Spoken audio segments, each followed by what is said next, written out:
Social media पर जैन समाज के सबसे लोकप्रिय जैन न्यूज चैनल महालक्ष्मी की ओर से नए महीने में मार्च 1 तारीख को सुबह 8 बजे आपके पास सादर जय जिनेंद्र के साथ। रूस और यूक्रेन, उनकी लड़ाई में हमारे हजारों बच्चे वहां फंसे हुए हैं।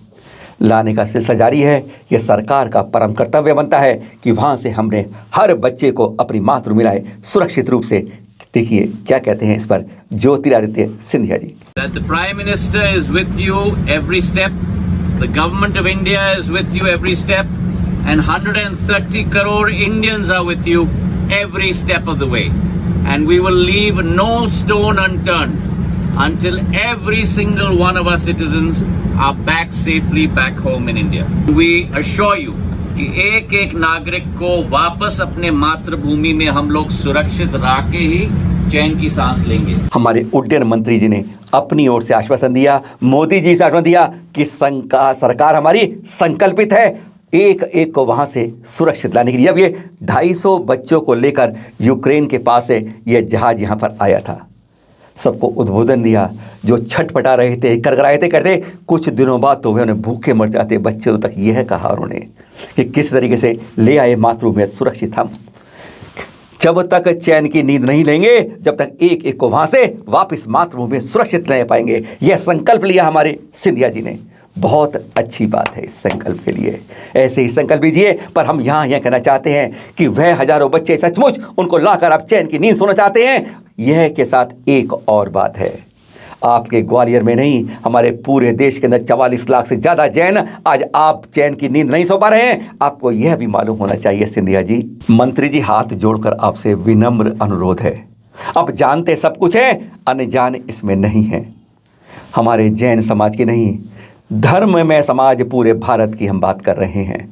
हर कोई चैन तब सो पाता है जब उसके भगवान, उसकी संस्कृति, उसकी विरासत सुरक्षित रह पाती है। और ये कर्तव्य होता है मंत्री जी आपका, क्योंकि आपका ही वह संसदीय क्षेत्र है। हर कोई आपकी आंखों पर उठा कर रखता है, पर वहीं पर इस तरह जब होता है तो सारा जैन समाज शर्मसार होता है। वह अपमान समझता है, अपने भगवानों का अपमान कोई नहीं समझ जाता। चाहे वह महावीर स्वामी हो, चाहे वह आदिनाथ स्वामी हो, चाहे वह श्री कृष्ण जी हो, चाहे वह श्री राम जी हो, इस भारत के अंदर हर कोई उनको भगवान समझकर उनको पूजता है। और इस तरह का तिरस्कार वह उनका स्वीकार कभी नहीं कर सकता। सिंधिया जी, मंत्री जी, दृश्य आपको कई बार देख चुके हैं, पर हमारे देखने से क्या, आप तो इनको सामने कई बार देख चुके हैं। अदालत में चक्कर लग चुके हैं, केस चल रहे हैं।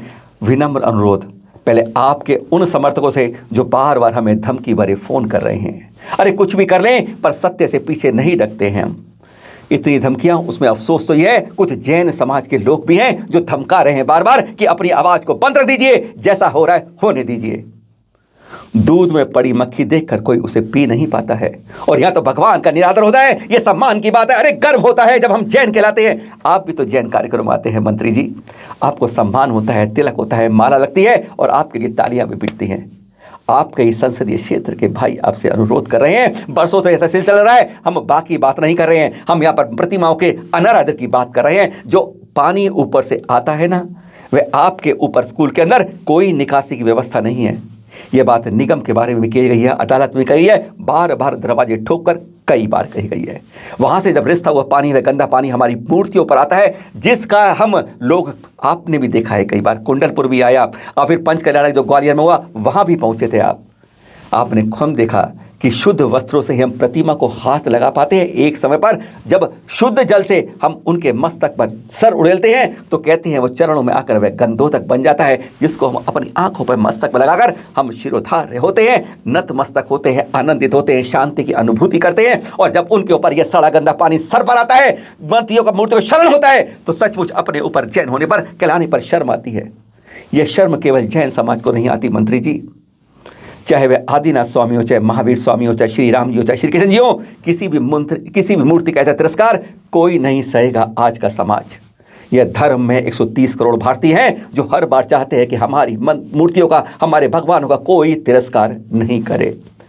आपके संसदीय क्षेत्र के हैं, आपके वोटर हैं, भारतीय नागरिक हैं, आपसे बार बार अपील करते हैं। ऐसा क्यों हो रहा है आपके सिंधिया स्कूल से, जहां के नीचे से पानी आकर इन मूर्तियों का, हमारी 14वीं-15वीं सदी की यह 57 फुट ऊंची, आप अभी कुंडलपुर गए थे बड़े बाबा के पास, छोटे बाबा को भी देखा था। यह भी एक बड़े बाबा की मूर्ति है 57 फुट की यहाँ पर, जिसका इस तरीके से शरण हो रहा है, शर्मसार हो रहा है, निरादर हो रहा है।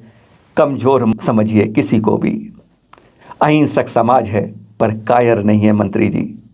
दर्द जब होता है आवाज अपने आप उठती है। आपके समर्थक कुछ भी कहें पर हकीकत सामने सबको दिखती है। यह सड़ा हुआ पानी जब इन पर आता है तो गले से चीख अपने आप निकलती है। मंत्री जी, आपका सामर्थ्य है, आप सब कुछ कर सकते हैं, और जब कोई कर नहीं करे तो बहुत गलत लगता है। मंत्री जी, सिंधिया जी, आपसे विनम्र अनुरोध है। आप अपने क्षेत्र के बहुत ऊंचे हैं, केंद्रीय मंत्री हैं, हर पद आपको मिला हुआ है, पर स्वाभिमान हर का होता है। अपने भगवान का अनादर कोई नहीं सहेगा, कोई नहीं रहेगा, जगेगा हिंदुस्तान फिर आवाज़ उठाएगा। विनम्र अनुरोध, यहाँ पर त्वरित रूप से इस गंदे पानी की व्यवस्था करें, निकासी करें। आपसे हाथ जोड़कर विनम्र अनुरोध। और हाँ, आज का पावन दिन आप सभी को मालूम है, आज है फागुन कृष्ण की चतुर्दशी। कल अमावस है और आज ही के दिन हमारे 12वें तीर्थंकर, यानी पहले तीर्थंकर और केवल एक तीर्थंकर हैं जिनके 5 कल्याणक एक ही जगह चंपापुर में हुए। और सबसे पहले तीर्थंकर बाल ब्रह्मचारी हैं जिन्होंने विवाह नहीं किया था। ऐसे तीर्थंकर का जन्म होता है महाराजा वसुपूज्य की महारानी विजया देवी के घर से।